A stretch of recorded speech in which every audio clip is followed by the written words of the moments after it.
We are here with any tutorial. तो guys हमने start किया था यहाँ पे एक रिवीजन सीरीज ऑन इलेक्ट्रिसिटी। ये हमारी रिवीजन सीरीज चल रही है इलेक्ट्रिसिटी के ऊपर।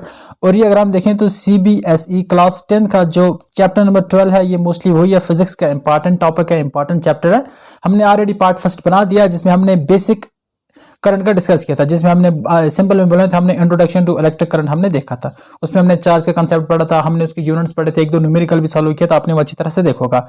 आज का हमारा टारगेट क्या रहने वाला, आज हम पर्टिकुलर डिस्कस करेंगे कॉलम्स लॉ को। ठीक है, कॉलम्स लॉ क्या होता है इसके डिटेल में देखेंगे और इसके बाद एक न्यूमेरिकल करेंगे इसके ऊपर, तो आपको अच्छी तरह से समझ आ जाएगा। ठीक है, तो चलिए स्टार्ट करते हैं आज की इस वीडियो को। बट बिफोर वी बिगिन आपसे रिक्वेस्ट की जाती है कि आप हमारे चैनल को जरूर सब्सक्राइब करें, ताकि आपको नेक्स्ट वीडियो इसकी जो भी सीरीज कंटिन्यूएशन में आएगी आपको पता चलता रहेगा, उसको नोटिफिकेशन आती रहेगी। ऑलराइट, तो चलो स्टार्ट करते हैं कॉलम्स लॉ को। देखो, कॉलम्स लॉ स्टार्ट करने से पहले मैं आपको, देखो ये लॉ किसकी तरह मिलता जुलता है, आपने 9th क्लास में पढ़ा होगा। क्या 9th क्लास में जब आप थे आपने पढ़ा होगा universal law of gravitation. Universal law of gravitation आपने अच्छी तरह से 9th क्लास में कवर किया होगा। तो ये भी डायरेक्ट उसी के ऊपर बेस्ड है। वो क्या होता है देखना, थोड़ा सा मैं बोलूंगा 90% सिमिलरिटीज और 10% यहाँ पे डिसिमिलरिटीज हैं। तो वो मैं बताऊंगा क्या होती है यहाँ पे सिमिलरिटीज, क्या डिसिमिलरिटीज हैं। मैं थोड़ा सा आपको 9th पे लेके चलता हूँ, 9th में क्या हमने पढ़ा था। ओके, यहाँ पे एक मैं व्हाइट पेज ले लेता हूँ, यहाँ पे है मेरे पास व्हाइट पेज। हमने यूनिवर्सल लॉ ऑफ ग्रेविटेशन पढ़ा था। ठीक है, जिसको हम क्या कहते हैं, Newton law of universe, universal law of Newton. ठीक है ना, न्यूटन लॉ ऑफ ग्रेविटेशन जिसे कहते हैं। इसमें हमने क्या स्टडी किया था, हमने स्टडी किया था everybody in the universe attract every other body with a force which is directly proportional to the product of their masses and inversely proportional to the square of distance between them. हमने कहा था अगर universe के अंदर कोई भी दो bodies है, सपोज एक बॉडी है इसका मास m1 है, एक और बॉडी है उसका मास m2 है। ठीक है, और ये दो बॉडीज आपस को एक दूसरे को क्या करेंगे, अट्रैक्ट करेंगे। इतना क्लियर है ना, ये दो बॉडी एक दूसरे को क्या करेंगे, अट्रैक्ट करेंगे। अब अट्रैक्शन क्यों होगी, बिकॉज ऑफ देयर मासेस। इसका मास है, इसका मास है। ठीक है, जितना ज्यादा मास होगा इतनी ज्यादा फोर्स ऑफ अट्रैक्शन होगी, और ये inversely proportional to the square of distance between them.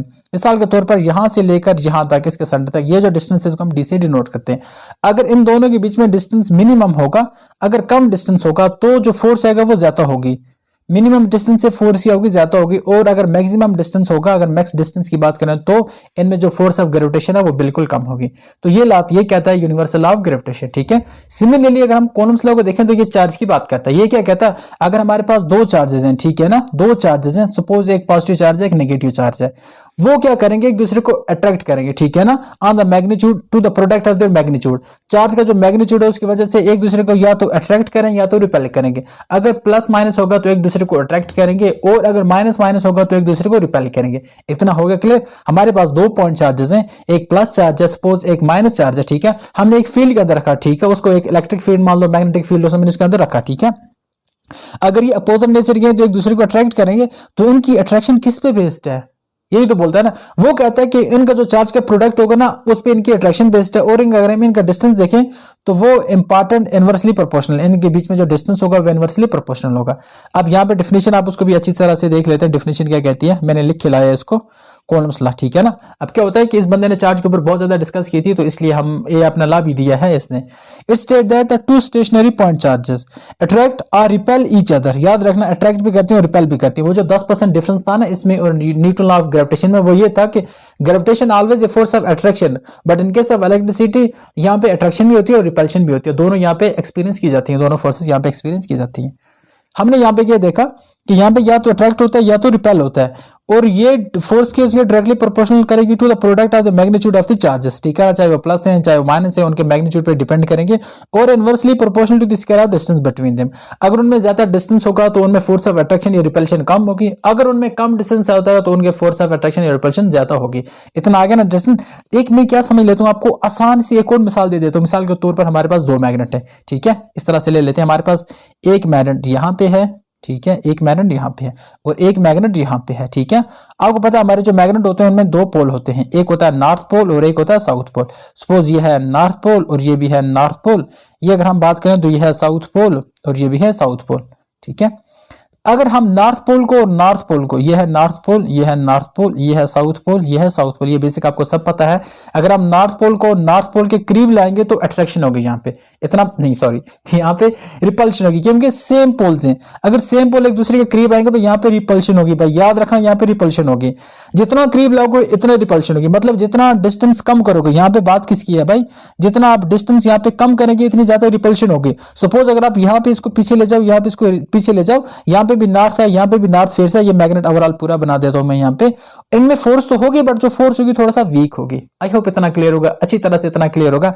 अब मैं क्या कर देता हूँ, साइड चेंज कर देता हूँ। हमारे पास ये मैग्नेट है, एक और मैग्नेट यहाँ पे है, ठीक है। ये नॉर्थ साउथ, ये है इस बार नॉर्थ, ये है साउथ, और ये है नॉर्थ और ये क्या है साउथ। आगे समझ। अब देखो नॉर्थ और साउथ अपोजिट पोल है ना, अब ये एक दूसरे के अंदर क्या करेंगे, अट्रैक्शन यहाँ पे लगाएंगे, एक दूसरे को अट्रैक्शन लगाएंगे। सिमिलरली चार्जेस में भी यही होता है, मैं इसलिए समझा रहा हूँ क्योंकि चार्ज बिल्कुल यही होती है। अगर प्लस और माइनस चार्ज आएगी तो एक दूसरे को अट्रैक्ट करेंगे, like north and south pole. अगर इसका उल्टा आएगा, प्लस और प्लस चार्ज आएंगे तो एक दूसरे को रिपेल करेंगे, like south and south pole, north and north pole, ठीक है ना। और रिपेल्शन और जो अट्रैक्शन होती है ये डिपेंड करेगा बीच में डिस्टेंस कितना है। मैग्नेट आप पता है ना, आप जितने करीब मैग्नेट को लाते हो उतनी फोर्स ज्यादा हो जाती है, इसमें चिपक जाते हैं एक जोर से ना एक दूसरे से, और जितना दूर लेके जाते हो उनमें फोर्स वीक हो जाती है, और वो कुछ वक्त के बाद तो वो इनइफेक्टिव हो जाते हैं, मतलब उनकी फोर्स रहती नहीं। तो ये था all about the law of Coulomb. Coulomb क्या कहता है, एक बार फिर रिवाइज करते हैं।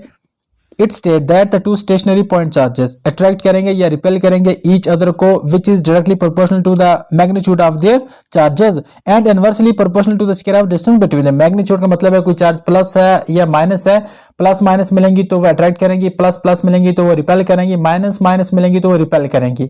और ये जो फोर्स होगा इसकी स्ट्रेंथ मैटर करेगी उनके डिस्टेंस के ऊपर। डिस्टेंस कम है तो फोर्स ज्यादा होगी, डिस्टेंस ज्यादा हो तो फोर्स कम होगी। यहाँ पे देख सकते हैं हमारे पास 2 पॉइंट चार्जेस हैं, एक पॉइंट चार्ज जी है, एक पॉइंट चार्ज जी है, ठीक है ना। इसकी वजह से इसके ऊपर एक फोर्स आएगा, सपोज ये क्यू है, प्लस है और ये माइनस है, ठीक है। इसकी वजह से इसके ऊपर एक फोर्स आएगा, उसको F1 से डिनोट करते हैं, और इसकी वजह से इसके ऊपर भी एक फोर्स आएगा, उसको F2 से डिनोट करते हैं। या चार्ज इसकी वजह से जो आएगी इसके ऊपर इफेक्ट करेगी सिंपल, और इसकी वजह से जो फोर्स आएगी इसके ऊपर आएगी। इनके बीच में एक डिस्टेंस होगा, देख सकते हैं आप डिस्टेंस, ठीक है ना। डिस्टेंस ज्यादा होगा तो डिस्टेंस इनवर्सली प्रोपोर्शनल, यहाँ पे देख सकते हैं फोर्स किस पे डिपेंड है, Q1 Q2 इनके प्रोडक्ट पे डिपेंड है। यहाँ पे नहीं, इससे पहले यहाँ पे आप इसको समझ लेते हैं, यहाँ से सीधा ये आता है force directly proportional on the product of the charges, और force inversely proportional square of distance. आपको पता है जब इनवर्सली प्रोपोर्शनल होती है, सपोज अगर ये इंक्रीज हो रही है तो ये डिक्रीज होगी, अगर ये डिक्रीज हो रही है तो ये इंक्रीज होगी। ए इनका इनवर्स रिलेशन होता है। आई होप इतना क्लियर होगा।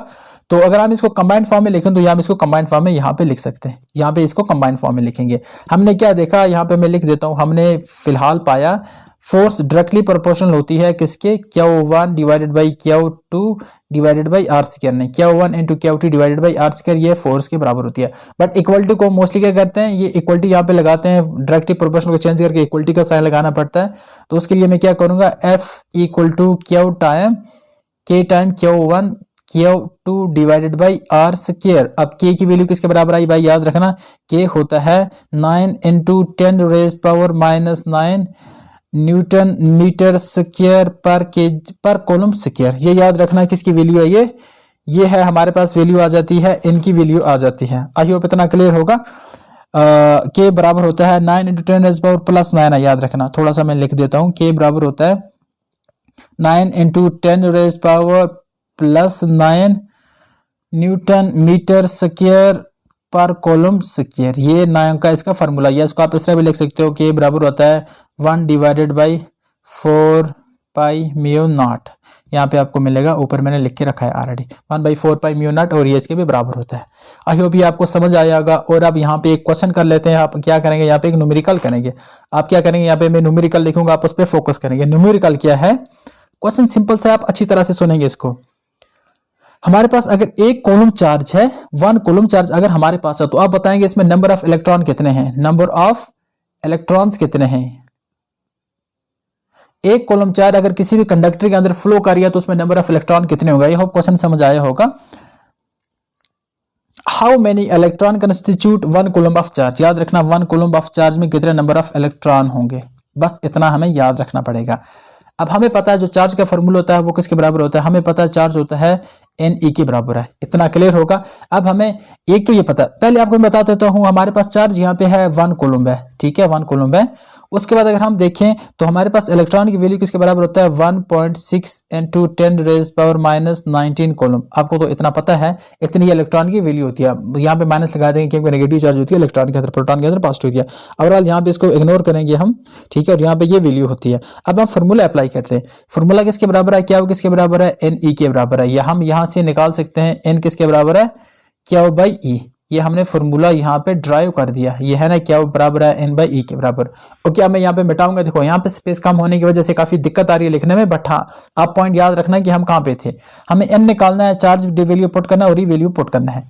देख लेता हूँ यहाँ पे मैं थोड़ा सा इसको मार्कर को छोटा कर दूंगा एंड कोशिश करेंगे यहाँ पे मिटाने की। हमारे पास n किसके बराबर है, देखो ऊपर था हमारे पास क्या हो, नीचे था हमारे पास e, क्या की वैल्यू हमने देखा 1 कॉलम है और e की वैल्यू क्या है 1.6 इंटू 10 रेज़्ड पावर -19 कॉलम, ठीक है ना। अब देखो, अब मैं क्या करूंगा, इसको मतलब ये जो है ना ये पॉइंट, इसको मैं किस में लेके जाऊंगा, इसको मैं लेके जाऊंगा फ्रैक्शन में लेके जाऊंगा, तो मैं करूंगा 1 डिवाइडेड बाई 16 एंड देखो जब इसको मैं फ्रैक्शन में कन्वर्ट करूंगा तो इसको मैं नीचे 10 लिखूंगा, ठीक है, इतना हो गया। और इसको मैं क्या करूंगा, ये जो है ना 10 रेज़्ड पावर -19 इसको मैं ऊपर लाऊंगा, मतलब नोमिनेटर में लाऊंगा तो ये प्लस बन जाएगा 10 रेज़्ड पावर +19, इतना आई होप क्लियर होगा। देखो अब मैं नेक्स्ट पॉइंट में क्या करूंगा, इसको ऊपर लेके जाऊंगा, इसको 1 से बड़े हमारा बनेगा यहाँ पे 10 divided by 16 into 10 raised power +19 column, sorry ये क्या है +19 कॉलम, मैं यहाँ पे लिख देता हूँ 19 कॉलम। इतना क्लियर हो गया, अच्छी तरह से क्लियर। अब क्या हो सकता है, देखो हम दोनों इनको फ्रैक्शन किस तरह करेंगे, अगर मैं यहां से एक 0 काट कर यहां पे लगा दूं चलेगा, ठीक है। तो क्या बचा हमारे पास, अच्छी तरह से याद रखना, पहले 10 था, नीचे 16 था एंड टू 10 रेज़्ड पावर क्या था 19 को मैं 18 लिखूंगा और एक 0 यहां पे लिख दूंगा। इतना होगा क्लियर आपको, अच्छी तरह से काटोगे 4 से काटो, 4 4 जार 16 एंड 4 25 जार 100, इतना हो गया ना, 4 2 जार 8 एंड 4 5 जार 20, इतना हो गया, 4 1 जार 4 4 6 जार 25 और बचा वहां पे 1 4 2 जार 8, बचा वहां पे 2 4 5 और 10। तो हमने क्या देखा, n किसके बराबर आ जाता है 6.25 इंटू 10 रेज़्ड पावर 18 इलेक्ट्रॉन।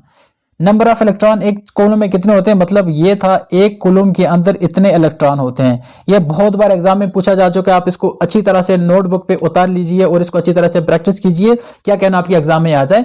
तो फिलहाल आज हमने क्या पढ़ा, कॉलम्स लॉ को पढ़ा अच्छी तरह से, आज हमने क्या पढ़ा, कॉलम्स लॉ पढ़ा और इसके ऊपर एक न्यूमेरिकल भी किया। तो कल हम इसके अंदर फर्दर डिस्कस करेंगे, कल हम पढ़ेंगे पोटेंशियल डिफरेंस, फिर उसके बाद हम पढ़ेंगे ओम्स लॉ पढ़ेंगे, फिर हम resistance and parallel resistance series पढ़ेंगे। हाँ, ये आपको इसकी नोटिफिकेशन अगर आपको चाहिए तो आपको हमारे चैनल को सब्सक्राइब करना पड़ेगा, इसको अपने फ्रेंड के साथ शेयर करो, अगर आपको वीडियो अच्छी लग रही है तभी शेयर करना, ठीक है ना। तो मिलते हैं किसी और वीडियो में, तब तक के लिए अल्लाह हाफ़िज़, have a nice time ahead, thank you.